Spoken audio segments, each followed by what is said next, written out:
Boeing 737 is one of the most popular passenger jets in the world. Around the globe, the plane has carried more than 12 billion passengers. It's the backbone of the aviation industry.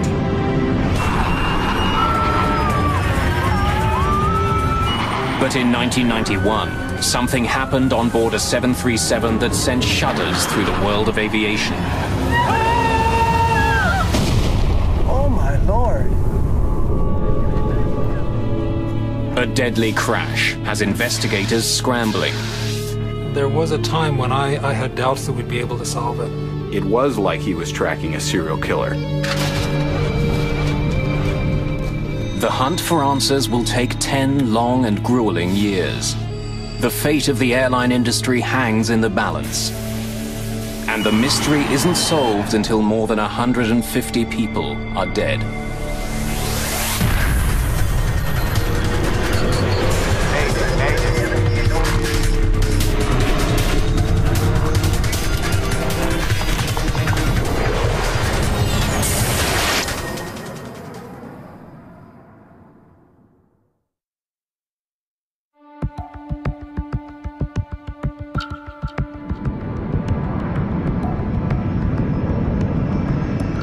"9:40 a.m., March the 3rd, 1991.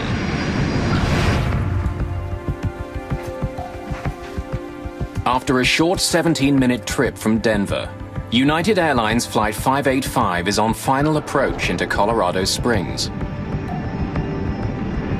It looks like a perfect day for flying, but there's trouble in the air.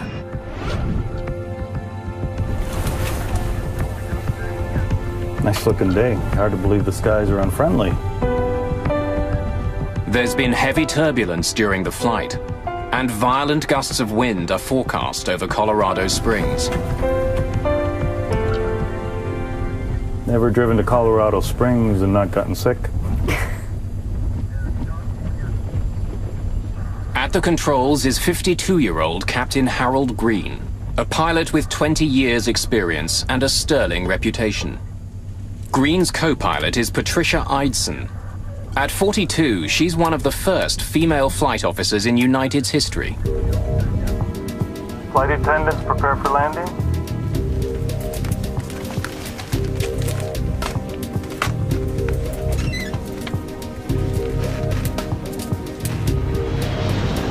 At Colorado Springs Municipal Airport, Air Traffic Controller James Rayfield is ready to bring Flight 585 in. United 585, report the airport in sight. Got it? Yep. Airport in sight, United 585. Lower landing gear. United 585 is cleared for a visual approach to runway 35. Weather conditions, wind 320 degrees at 16, gusting at 29. As its speed decreases, Flight 585 becomes more vulnerable to the turbulence. Eidson wants to know what other planes have experienced on landing. Any reports lately of any loss or gain of airspeed? Yes, ma'am. 500 feet, a 50-knot loss. At 400 feet, a 50-knot gain. And at 150 feet, a gain of 20 knots. Sounds adventurous, thank you. Starting on down.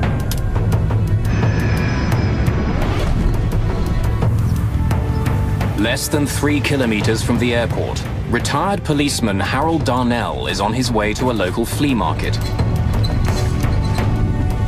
A kilometer overhead, Green and Eidson focus on keeping their speed constant as they descend. Wait, a 10-knot change here. Yeah, I know. Awful lot of power to hold that airspeed. As United 585 approaches the runway, Darnell feels something strange. Oh, what the heck was that? Out of nowhere, a powerful gust of wind strikes his vehicle, almost blowing him off the road. Another 10-knot gain. 3 flaps. From the control tower, James Rayfield can now see Flight 585's final approach. As the aircraft closes in on the airport, the ride gets even bumpier. Well, we're at 1,000 feet. Then, without warning, the 737 starts to spin out of control. Oh, God, Fred!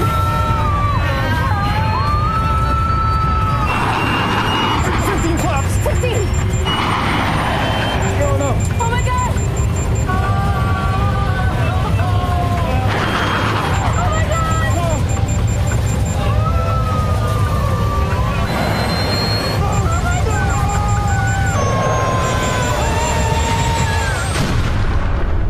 Oh, my Lord. Crash! Crash!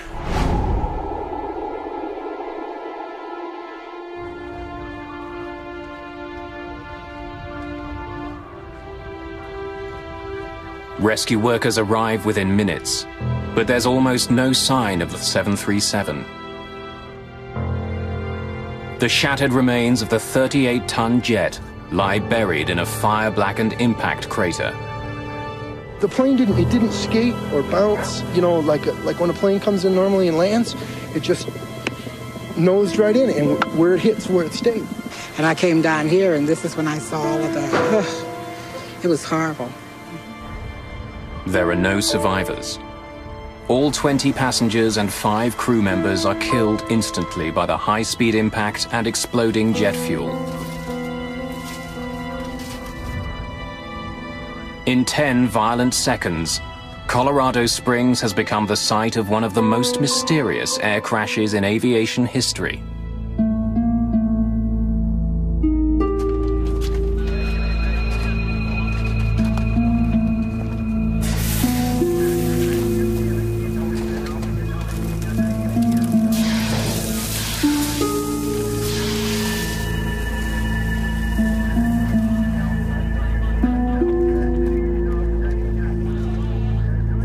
By nightfall, investigators from the National Transportation Safety Board descend on Colorado Springs.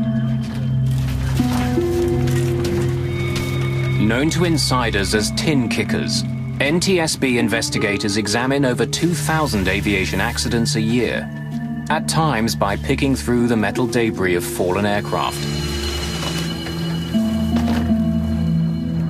While coroners mark the location of human remains in red, NTSB investigators mark scraps of metal in yellow, looking for clues to help them solve the mystery of Flight 585.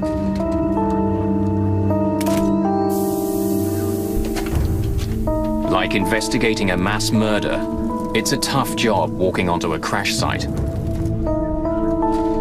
Among the investigators assigned to the case is Malcolm Brenner, a specialist in human performance. His job will be to find out if the crash was caused by pilot error. The area was cordoned off by police, and there were Salvation Army trucks.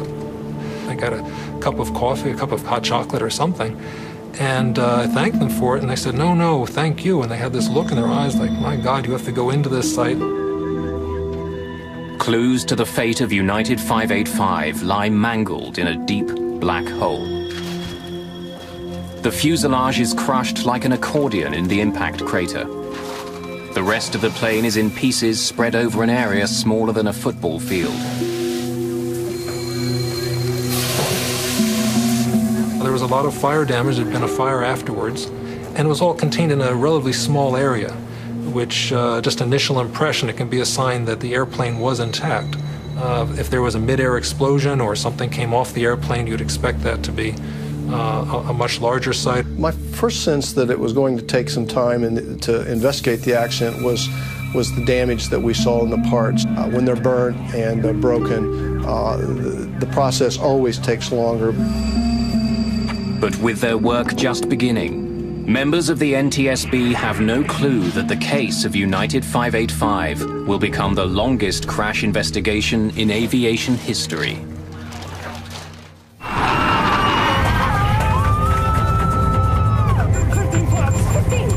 A clear late winter day in 1991 turned deadly in just 10 short seconds. Moments from landing in Colorado Springs, United Airlines Flight 585 fell out of the sky at 370 kilometers per hour. Crash! Crash! All 20 passengers and 5 crew members died.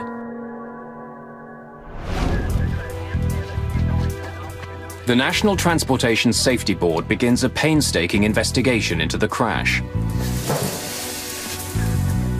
Engine turbines, hydraulic pressure gauges, the cockpit voice recorder and in-flight data recorder are all carefully extracted from the site, photographed and sent to the lab for analysis.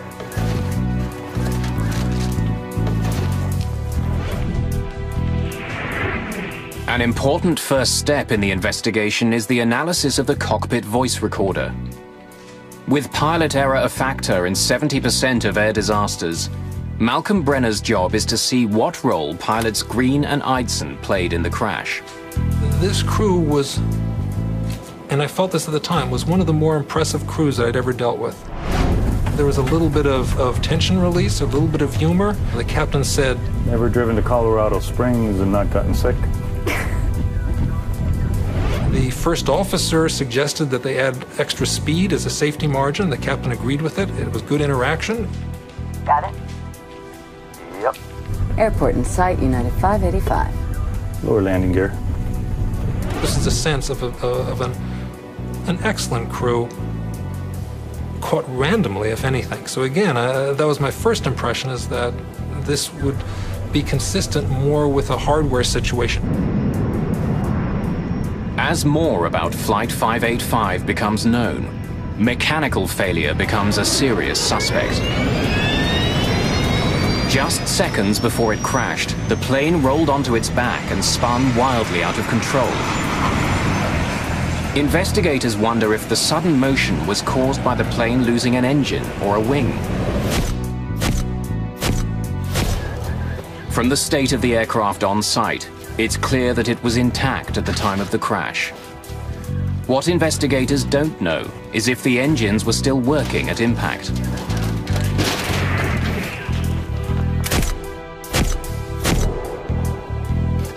Technicians examined the engine turbines. They discovered dirt has been drawn deeply into every crevice. These blades were clearly spinning and sucking in air at the time of impact. The engines may have been running, but technicians aren't sure how well. The plane's hydraulic pressure dials are destroyed, their glass covers broken. The indicator needles have been snapped off by the force of the impact, but even these ravaged dials tell a tale. 15 flaps! 15! On close inspection, investigators find a critical mark. At the moment of impact, a dent was made on the faceplate by the jarred indicator needle. It proves that when United 585 crashed, its engines were running normally.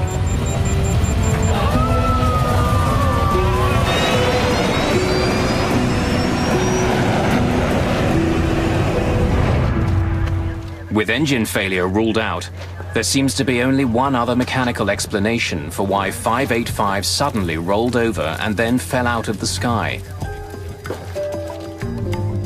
It appears increasingly likely that the plane had suffered a catastrophic problem with its flight controls. Investigators quickly become suspicious of the rudder at the back of the tail. We focused in after eliminating other flight control surfaces that we thought could contribute to the roll. We started looking at the rudder. Bring that up so I can take a look at it. Investigators begin their examination of the rudder on site, but the violence of the crash makes the job extremely difficult. Almost nothing left. Most of the plane's parts are too crushed or burned for testing, but a vital component is still reasonably intact. The Power Control Unit, or PCU. Used constantly during flight, especially during landings, the PCU performs like a car's power steering. When the pilot pushes on a rudder pedal, the PCU uses hydraulic fluid to convert gentle movements of a pilot's foot into the pressure needed to move the 737's enormous rudder. The heart of the PCU is something called the dual servo valve. Shaped like a soda can, it has two slides which glide past one another, directing the flow of pressurized hydraulic fluid that moves the rudder. this servo valve is very unique, that it is, in effect, two valves in one, and that creates a whole range of interactions that don't occur in a more conventional hydraulic valve. When a technician opens the power control unit, chips of metal are found floating in the hydraulic fluid. It's a disturbing find. These particles could cause the servo valve to jam, making it impossible to work the plane's rudder. It's a chilling prospect. Could a microscopic fault bring down a 38-ton jet? It's difficult for Phillips to tell. While more intact than much of the wreck, the PCU and dual servo valve are both damaged. The airplane crashed and burnt in a pretty confined area, and there was a lot of damage to the flight control components and the things we were testing and needed to test and look at. The more damaged the components are, the harder it is to take measurements and do functional testing. To test what he does have, Phillips travels to California, to the labs of Parker Hannifin, where the rudder control unit is made.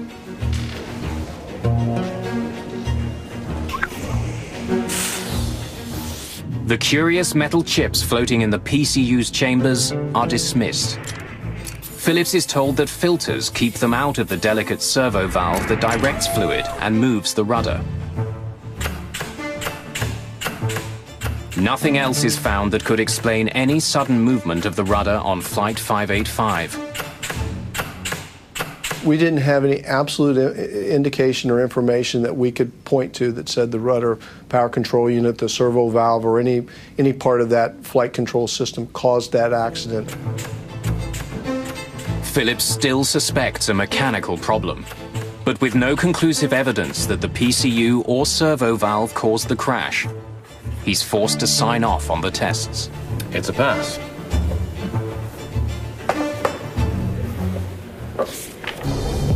With Phillips at a dead end, only bad mountain weather remains as a primary suspect. An expert on weather-related aviation accidents, Greg Salatolo is trying to determine if heavy winds on the day of the crash were a factor. There is a history of events where there have been airplane accidents attributed to mountain waves or rotors. In 1966, a BOAC 707 near Mount Fuji disintegrated in a mountain wave and rotor. High winds crashing over mountain peaks leave so-called wind rotors in the lee side.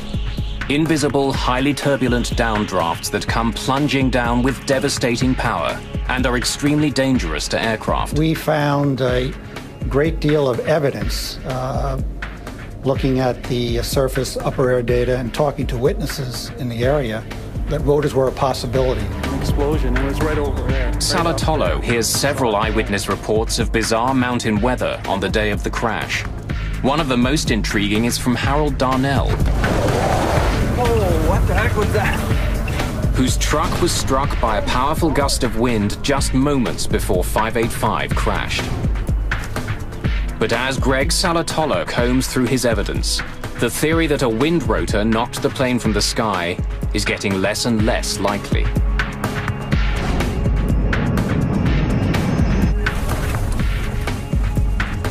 Nice looking day. Hard to believe the skies are unfriendly. Wind rotors are areas of extremely low barometric pressure. So if Flight 585 did pass through one, its altimeter reading would have spiked as the plane was blown suddenly upwards. There was no evidence that we saw that on the flight data recorder of 585. What the flight recorder did show was a fast and deadly drop in altitude as the plane fell to Earth.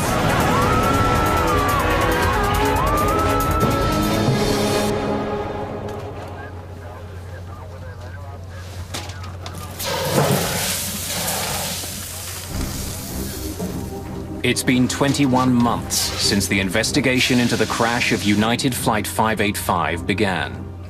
Almost 2 years in which the NTSB has studied the crew, the weather, the rudder, and thousands of other pieces of evidence. They've come up empty-handed. For only the fourth time in its history, the NTSB releases a report which doesn't reach a conclusion. The cause of the crash of Flight 585 is undetermined.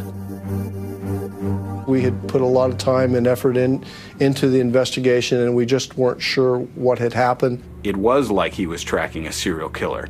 He was frustrated that they had not solved 585. He did not want that to happen again. But almost 2 years after the report on 585 is released, the killer strikes again. At 7 p.m. on a clear, windless day, USAir Flight 427 is nearing Pittsburgh. Captain Peter Germano and First Officer Chuck Emmett are getting ready for their final approach. Folks, from the flight deck, we should be on the ground about 10 more minutes. Sunny skies, a little hazy. Flight attendants, please prepare for landing. I'll ask you to check the security of your seatbelt. Thank you. USAir 309, descend and maintain 6,000. As they close in on the airport, the pilots are on the lookout for another flight about 10 kilometers ahead of them. Looking for the traffic. Turning 100. USAir 427. I see the jet stream. As they pass through the turbulence left behind by the other flight, their jet suddenly and alarmingly rolls left. Hold on, hold on. Hold on. Shoot! Nothing the pilots do seems to have any effect.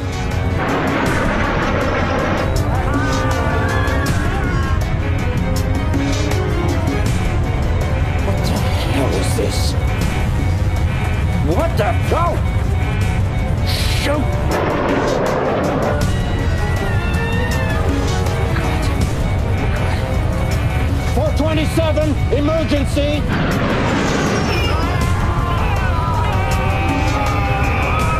Oh, shoot. Oh! Oh, God! Oh, God, no!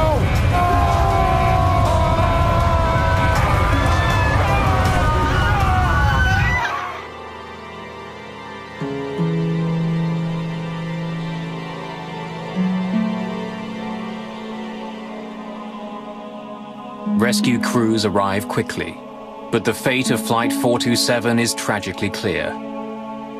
There's no hope for the 132 passengers and crew.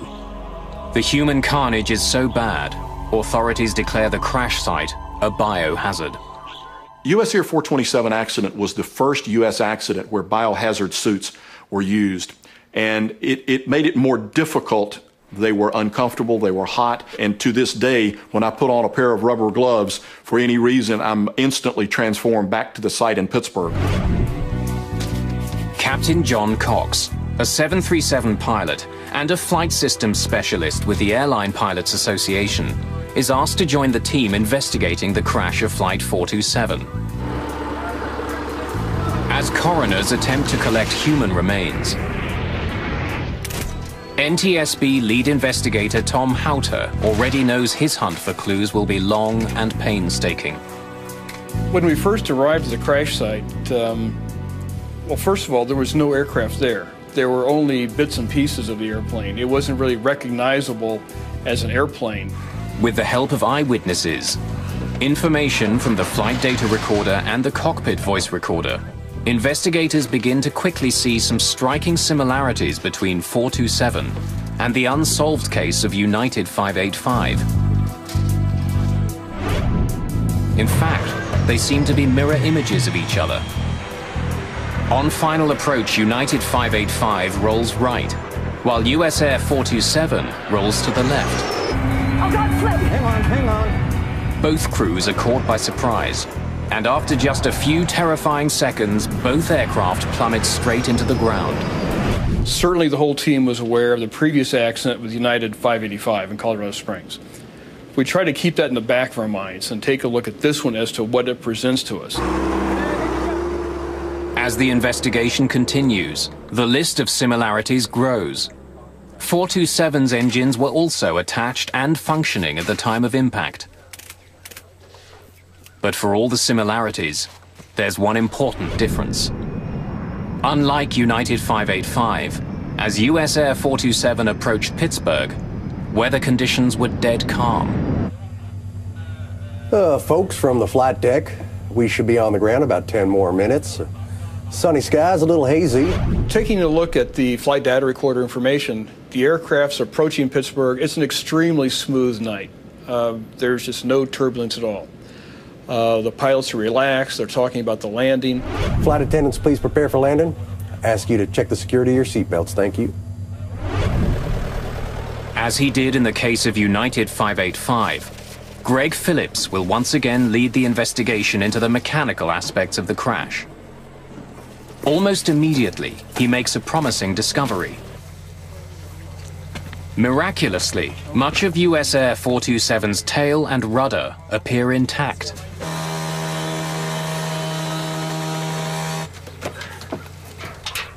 The hydraulic devices inside the tail have also sustained very little damage. Phillips and Houter prepare to send the parts to the manufacturer, Parker Hannifin, for testing as soon as possible. They need answers. Pressure on the NTSB to solve the accident is growing quickly. Not only are the crashes of flights 585 and 427 disturbingly similar, both of them involve the same kind of airplane, a Boeing 737. But with serious questions being raised about the plane's safety, billions of dollars, and perhaps the airline industry itself, are at risk. We couldn't live with the fact as investigators of having two unsolved 737 accidents. The airplane is in too much use, too wide a use around the world. It carries too many people every day. Unsolved was not an acceptable answer. If 427 was an undetermined accident, we could not find the cause of this accident, there was a great chance that if there was a third accident with the 737 fleet under similar circumstances, that the 737 fleet would have been grounded. Careful with it. The investigation into the crash of Flight 427 may be the most important in the history of the NTSB. But it won't be easy. Answers are still years away. In just 3 years, 2 Boeing 737s have crashed in the United States with no survivors. Site United 585. In both cases, the planes were moments from landing. Flight attendants, please prepare for landing. And in both cases, the planes were under full power, but the pilots were unable to control their jets.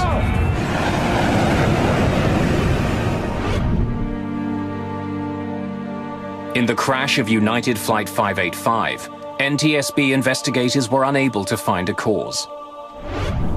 Now they're searching for clues into the second crash, USAir Flight 427. As the investigator in charge, I never allowed myself to think this investigation could go undetermined. We kept on pushing and kept on researching. As long as we had things to research, we kept on going. To find their killer, the NTSB can't afford to rule anything out. From the possibility that a collision with birds brought 427 down, to strange, even bizarre theories. They looked at electromagnetic interference. They got calls from people saying it might be Russian death rays. They considered everything. There were a couple of witnesses who gave reports of the aircraft suddenly descending and hovering before it blew up. We discounted those.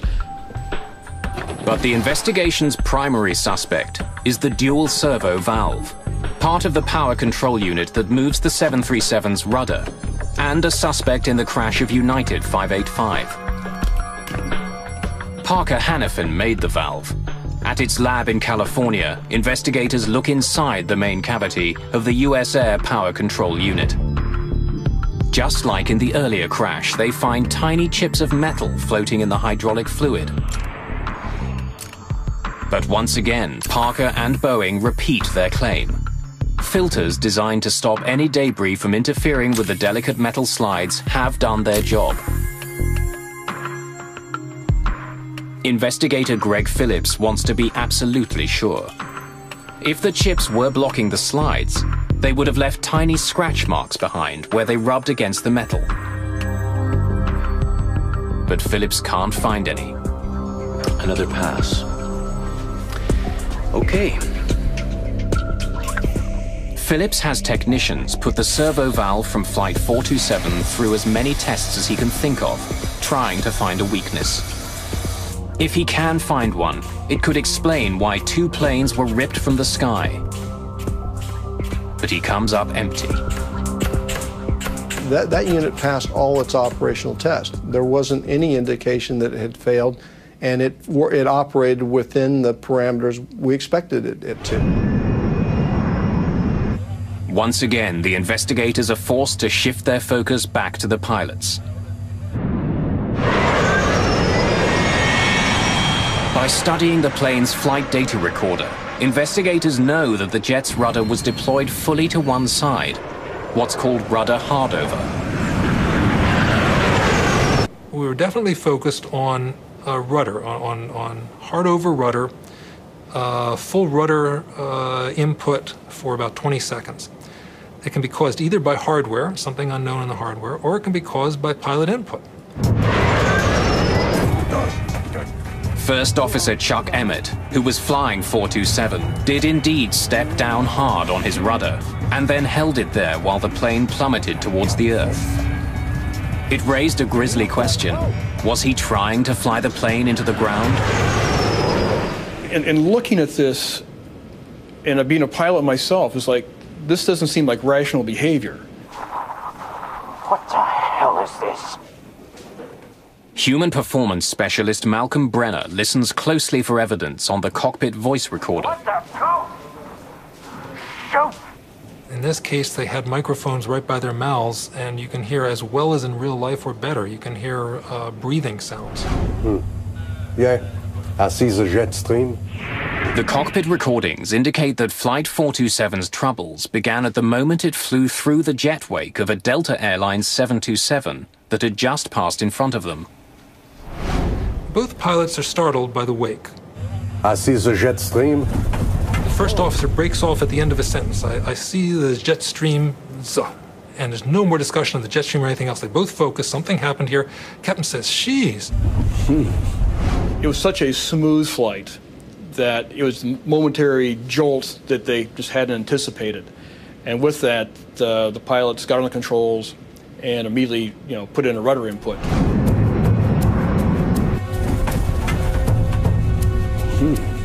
The cockpit recorder even records the thumping sound of the jet stream turbulence as 427 flies through it.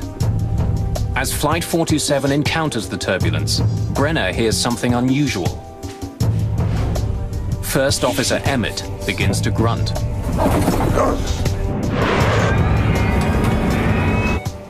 The grunting is unusual. The controls are designed so that pilots don't need to grunt. They're specially designed around human capabilities. So to have someone grunting is typically a sign of emergency. By matching data from the flight recorder with the crew's voices, Brenner is able to confirm that Emmett's grunts begin a split second after he pushed down on the rudder pedal, and 3 to 4 seconds after the wake turbulence affected Flight 427. What the hell? On their own, the cockpit voice recordings prove very little. But it seems clear that the crew weren't trying to crash their plane. Something happened which took them by surprise. They reacted as quickly as they could, but nothing they did seemed to help. What the hell is this? It's been almost 2 years since the crash of Flight 427, and the investigation has stalled. Now 2 737s have gone down in startlingly similar ways, and investigators still don't know why. We were all frustrated as months wore into years. What were we missing? It definitely took a toll in their personal lives. They worked incredibly long hours. They never stopped thinking about it. We were going up against an aircraft that had an incredible safety history. It was really everything you could see for 30 years. This has been a great airplane. We were trying to prove that there was something wrong with the straight A student. It clearly was on his mind. He, at one point, had a nightmare about it where he dreamed that he was in front of a congressional committee that was grilling him on now there had been a third 737 crash, and in Tom's dream, all the cameras were pointing to him, and a congressman asked, "Why didn't you ground the fleet?"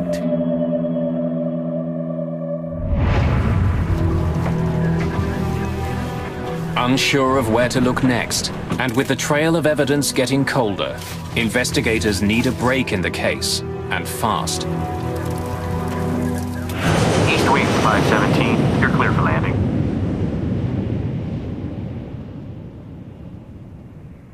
On June the 9th, 1996, they finally get the break they've been looking for. Captain Brian Bishop is on final approach to Richmond, Virginia, when, without warning, his east wind jet rolls sharply to the right.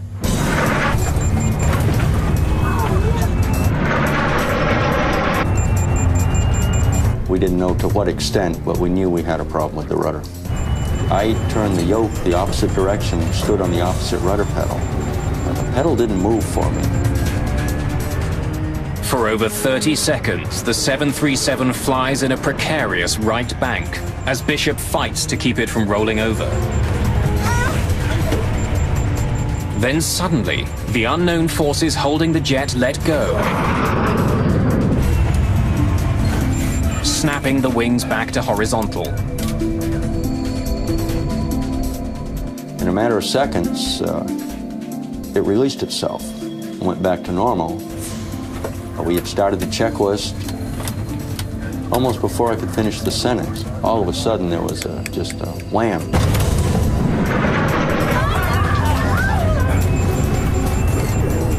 For a second time, the 737 is pushed onto its side. For 30 harrowing seconds, the 737 takes on a life of its own. Then, once again, as quickly as it began, the rollover stops. After the second time, I looked at the first officer and I said, "Declare an emergency. Tell the controller we have flight control problems."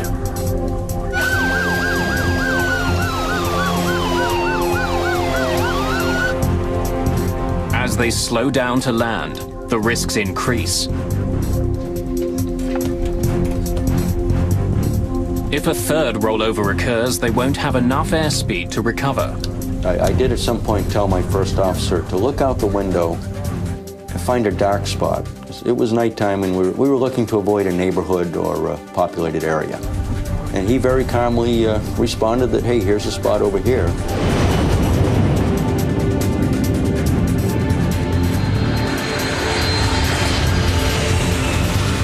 But there is no third rollover.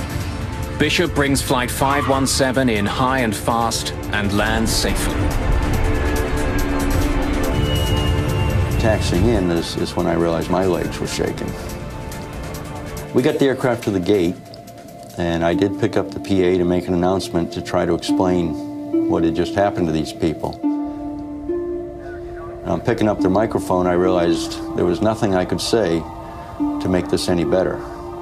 And probably for the first time in a long time, I was at a loss of words. So I simply put the microphone down and let it go at that. But Bishop won't remain speechless for long. By the next day, the investigation team has arrived in Richmond.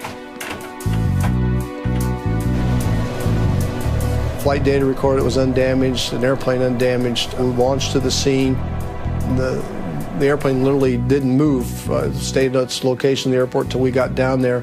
There were a lot of FAA, a lot of NTSB, and they all wanted to talk to us very badly. It gave the NTSB a tremendous break because suddenly they had a 737 that had had a rudder incident that was intact, and they had a pilot who was alive and who could talk about it. I think they were much happier to have the airplane than me. I think the airplane probably gave them more to research than I ever could. NTSB investigators quickly determined that what happened on board Eastwind Flight 517 is alarmingly similar to events on Flights 427 and 585. If they can discover why Bishop's 737 rolled over, they may be able to crack 2 mysterious and fatal accidents. And when we said, well, what happened? They said there was something wrong with the rudder pedal. The pedal wouldn't go down. I was standing on the rudder pedal and I couldn't get it to go down. My God. With Bishop's first-person testimony, investigators immediately zero in on Eastwind's rudder controls. The power control unit is removed, inspected, and then tested again and again. To the frustration of everyone, the unit performs perfectly. We tested that aircraft as is. It was intact. We went through it completely. We did flight tests with it, and it passed all tests.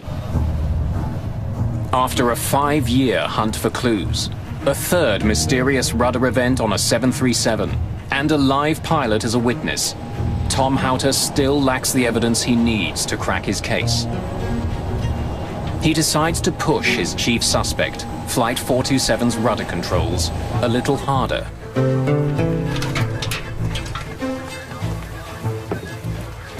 One fellow mentioned a test they had done in the military of a thermal shock, where if you had the actuator being very cold and put in very hot hydraulic fluid, it would cause it to react in strange ways.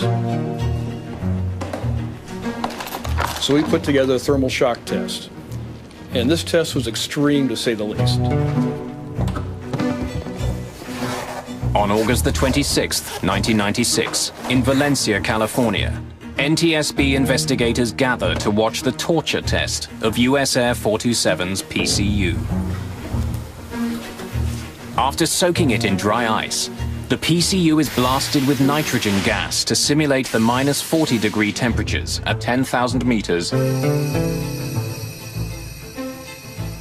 Then it's quickly injected with superheated hydraulic fluid and given the command to start working.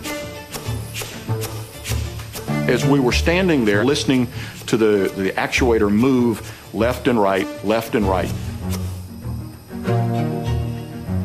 it stopped. And it was not commanded to stop. It just jammed. Stopped working completely. Take a look. Systems investigator Greg Phillips now asks that the valve be taken apart and scanned for scratches. They find none. Look at that. Doesn't leave a trace. It's a crucial breakthrough to solving an almost perfect crime. Not only have they proven that the valve which controls the rudders can jam, no evidence is left behind. Tom Houter and his team have now found that a small hydraulic valve that controls the rudder of the world's most popular commercial jetliner can jam in the right circumstances. It's an ominous discovery, but incredibly, there's another shocking surprise in store for the investigators. October the 15th, 1996. For the last 5 years, the National Transportation Safety Board has been struggling to crack its toughest case. 2 completely separate, but seemingly linked accidents. The crash of United 585 killed 25 passengers and crew. 3 years later, the USAir Flight 427 disaster took another 132 lives.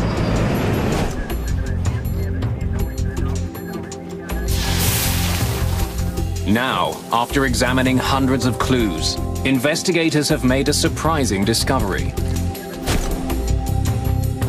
A new test has revealed that under the right circumstances, the hydraulic valve that moves the 737's rudder can jam. It just jammed. But the surprises aren't over. The most important breakthrough came when a Boeing engineer, examining the data from that test, discovered some numbers that indicated the valve at that point had actually reversed. Whoa. It's a stunning revelation. Not only can the servo valve jam, but it can then function in reverse. It means that any time a pilot tries to correct a rollover by pushing on the rudder might turn in the opposite direction, causing a fatal accident. And the reversal is like driving your car. You turn to the right, it goes left. You're not going to figure out this failure mode until you go off the road. And in these cases, that's the pilots were faced with, something so unusual that they didn't understand what was happening. What the hell is this? They had evidence now that the valve was unique, that the valve not only could jam, but would reverse. 427, emergency! That would explain why the first officer, Chuck Emmett, would keep his foot on the rudder pedal, because he's thinking, why isn't the plane going right? And he's feeling the plane go to the left. To the very end, Chuck Emmett pushes hard, hoping his rudder will help him pull out of his deadly spiral. Tragically, he has no way of knowing that he's steering the aircraft straight into the ground. Ever driven to Colorado Springs and not gotten sick?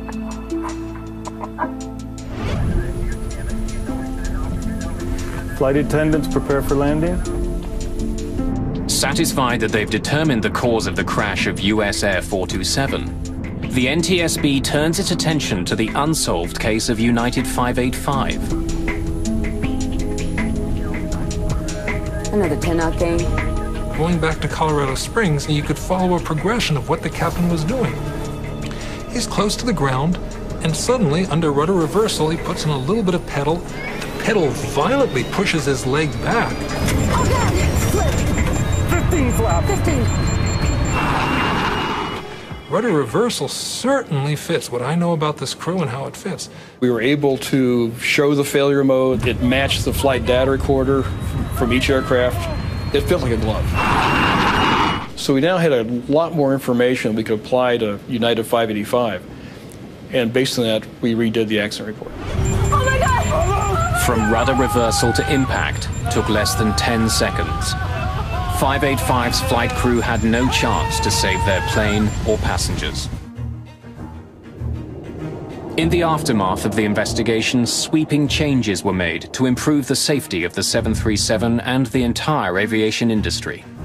New training protocols were designed to help pilots react to unusual in-flight events. In the 737 fleet, pilots are now trained on how to react to both rudder hardovers and reversals. The scenario of the USAir 427 accident, if the crew had the information that we have today, I believe they would have landed safely in Pittsburgh that evening. The FAA also directed Boeing to redesign the rudder's dual servo valve to eliminate the potential for reversal.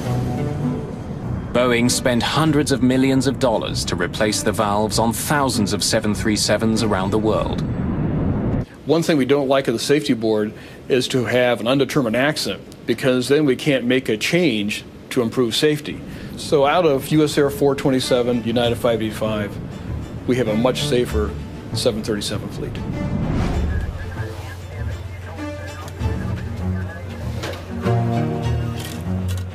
It took NTSB tin kickers 10 years to solve the mysterious crashes of flights 585 and 427, the longest investigation in aviation history. There are still some people in aviation who don't think the NTSB got it right.